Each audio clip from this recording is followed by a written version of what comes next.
ರಾಹುಲ್ ಗಾಂಧಿ ಅವರು ಏನು ಬಂದಿದ್ದಾರೆ? ರಾಹುಲ್ ಗಾಂಧಿ ಅವರು ಕರ್ನಾಟಕದಲ್ಲಿ ಈ ಒಂದು ಇನ್ವೆಸ್ಟರ್ಸ್ ಕಾಯ್ತಾ ಇದ್ದಾರೆ ಬರಪ್ಪ ಅಂತೇಳಿ. ಅವರು ಓಪನ್ ಆಗಿ ಒಂದಿಷ್ಟು ಅದಾನಿ ಅಂಬಾನಿ ಅವರು ವಿರೋಧ ಮಾಡ್ತಾ ಇರ್ಬೋದು, ಆದರೆ ಅವ್ರ ನೀತಿ ಅದನ್ನ ಬಿಟ್ಟು ಹೊರಗೆ ಬಂದಿಲ್ಲ. ಇನ್ನೂ ಇನ್ವೆಸ್ಟರ್ ಕಳಿಸ್ತಾ ಇರ್ತಾರೆ, ನಮ್ಮನ್ನು ಇನ್ವೆಸ್ಟ್ ಮಾಡ್ತಾರೆ ಬರ್ತಾ ಇದ್ದಾರೆ ಅಂತೇಳಿ. ಏನು ಹೊಸದು ಕೊಟ್ಟರು ಇವ್ರ?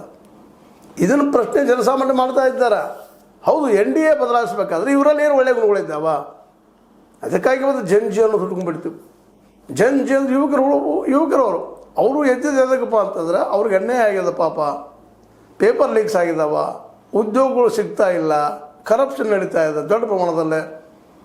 ಅದಕ್ಕಾಗಿ ಅದೇ ಕಾಲಕ್ಕೆ ನೀಡಿದರೆ ಆದಂಥ ಗೊದ್ದಲ ಅಲ್ಲಿ ದುಡ್ಡು ಹೊಡೆದಂಥದ್ದು ಮಾಡಿದಂಥದ್ದು, ಶಿಕ್ಷಣವನ್ನು ಪ್ರೈವೇಟೈಸೇಷನ್ ಮಾಡಿ ಕರೆಯೋದಕ್ಕೆ ಆಗಲಾರಂಥ ಪರಿಸ್ಥಿತಿ ಇತ್ತು. ಕೋಚಿಂಗ್ ಸೆಂಟರ್ಗಳನ್ನ ಬೆಳೆಸಿ ಪ್ರತಿಯೊಬ್ಬ ವಿದ್ಯಾರ್ಥಿಯು ಕೋಚಿಂಗಾಗಿ ಸಿಕ್ಕಾಪಟ್ಟೆ ದುಡ್ಡು ಹಾಕಿ ನರ್ವಸ್ ಆಗಿ ಬೆವರಿಳಿಸೋದ ಸಂದರ್ಭದಲ್ಲಿ ಪೇಪರ್ ಲೀಕ್ ತಂದ ಅದನ್ನು ಸಹ ದುಡ್ಡು ಮಾಡ್ಕೊಳ್ಳೋಕೆ ಈ ಸರ್ಕಾರ ಬೆನ್ನಿದ್ದ ತಕ್ಷಣ ಸಿಡಿದೆದ್ದಿದ್ದಾರೆ ಇವತ್ತು ಜಿಗಳು ಅಂತ.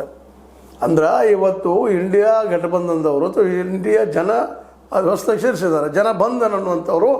ಇವರು ಹೊಸ ವ್ಯವಸ್ಥೆ ಬಗ್ಗೆ ಯೋಚನೆ ಮಾಡ್ಬೇಕಾಗಿದೆ ವಿನಃ ಅದನ್ನು ಹಳಿದ ಮಾಡಿದ್ರಲ್ಲ. ಇನ್ನೂ ಇದರಲ್ಲಿ ಎಷ್ಟು ಜನ ಬರ್ತಾರೋ ಗೊತ್ತಿಲ್ಲ. 23 ಪಾರ್ಟಿಗಳು ಬರ್ತಾವೆ ಅಂತ ಹೇಳ್ಕೊಂಡಿದ್ದಾರೆ ಕಾಂಗ್ರೆಸ್ಸಿಗರು. ಜಯರಾಮ್ ರಮೇಶ್ ಅವರು 23 ಪಾರ್ಟಿಗಳು ಬಂದರು, ಕೂಡಿ ಹೋಗ್ತಾರ, ಏನು ಮಾಡ್ತಾರೋ? ಕೇವಲ ಮೋದಿಯವ್ರ ಸರ್ಕಾರನ ಬಿಡಿಸೋದಲ್ಲ, ಮೋದಿ ಅವ್ರು ಮಾಡಿದ ತಪ್ಪುಗಳು ಇನ್ನೊಮ್ಮೆ ರಿಪೀಟ್ ಆಗೋದಂಗೆ ಹೊಸ ವ್ಯವಸ್ಥೆ ತರಬೇಕಾಗಿದೆ. ಇವತ್ತು ಪ್ರತಿಯೊಬ್ಬರು ಅದನ್ನು ಕೇಳ್ತಾ ಇದ್ದಾರೆ, ಪ್ರತಿಯೊಬ್ಬರು ಅದು ಬೇಕಾಗಿರೋದು. ರೈತರು ಅದು ಬೇಕಾಗದ, ವ್ಯವಸ್ಥೆ ಬದಲಾಗಬೇಕ್ರಿ, ನಮಗೆ ಮಾರ್ಕೆಟ್ ಅವಶ್ಯಕತೆ ಅದ, ನಮಗೆಲ್ಲ ನೀರು ಅವಶ್ಯಕತೆ ಅದ, ರೈತರು ಕೇಳ್ತಾ ಇದ್ದಾರೆ. ಕೂಲಿಕಾರರಿಗೆ ನಮಗೆಲ್ಲ ಸವಲತ್ತುಗಳು ಏನು ಸಿಗ್ತಾವಪ್ಪ, ದುಡಿಯೋರಿಗೆ ಏನೂ ಇಲ್ಲ. ಒಂದು ದಿನ ಕೆಲಸ ಮಾಡಿದ್ರೆ 3 ದಿನ 1 ವಾರ ಕೆಲಸ ಇರೋದಿಲ್ಲ. ಇಂಥ ಪರಿಸ್ಥಿತಿ ಕೂಲಿಕಾರ ಪರಿಸ್ಥಿತಿ ಆಗ್ಯದ. ಗ್ಯಾರಂಟಿ ಇಲ್ಲ, ಪುಸ್ತಕದಲ್ಲಿ ಹೇಳ್ತಾರೆ ಅಷ್ಟೇ. ಅದಕ್ಕಾಗಿ ಇವತ್ತು ಇಡೀ ವ್ಯವಸ್ಥೆ ಮೇಲೆ ಇಡೀ ಜನರಿಗೆಲ್ಲ ಇವತ್ತು ನಿರಾಶೆ ಆಗ್ಯದ. ಇವರು ಬಂದರು ಅಂದ ಮಾಡೋರು ನಾಳೆ ಕಾರ್ಪೊರೇಟ್ ಜೊತೆ ಹೋಗೋರು. ಯಾಕಂದರೆ ದೇಶದ ಹೆಚ್ಚು 50% ಸಮೀಪ ಇಡೀ ಒಂದು